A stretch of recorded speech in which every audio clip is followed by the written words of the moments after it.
बच्ची महफूज नहीं है। बच्ची पढ़ाओ बच्ची बढ़ाओ, ये नारा झूठा है, ये गलत है, ये कौम को आवाम को धोखा गुमराह करने के जुमले।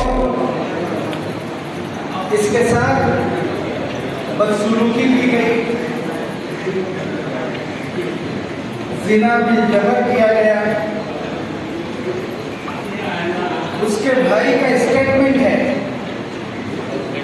मेरी माँ और जब औरतें गुस्ल देने के वक्त में थी, उसके प्राइवेट पार्ट्स पर चाकू के 50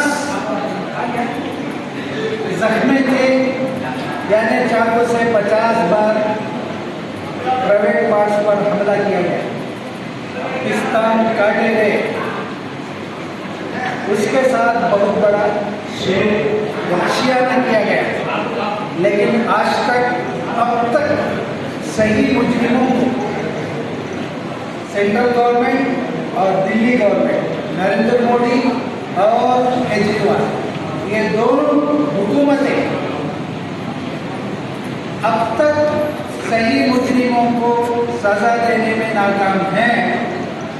आज मजलिस उलमा के मशवरे ने यह तय किया कि पहले हम हल्का सा मीडिया के जरिए से एहतजाज करेंगे।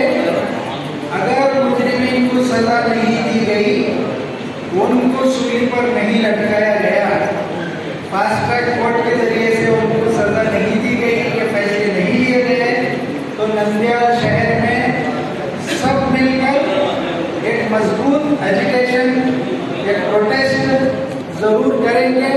जरूरत पड़ी, चूंकि लड़की का औरत का मसला है, ये दरिंदे खामोश बैठकर खेत तमाशा कर रहे हैं।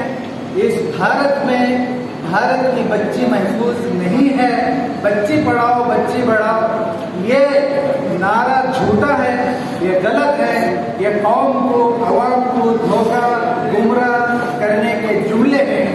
इसके लिए हम जरूरत पड़ने पर एक बहुत बड़ा प्रोटेस्ट इसके हक में, साबिया सैफी के हक में, उसको इंसाफ दिलाने के लिए औरतों के साथ भी हम एजुकेशन इंशाअल्लाह जरूरत पड़ने पर करेंगे।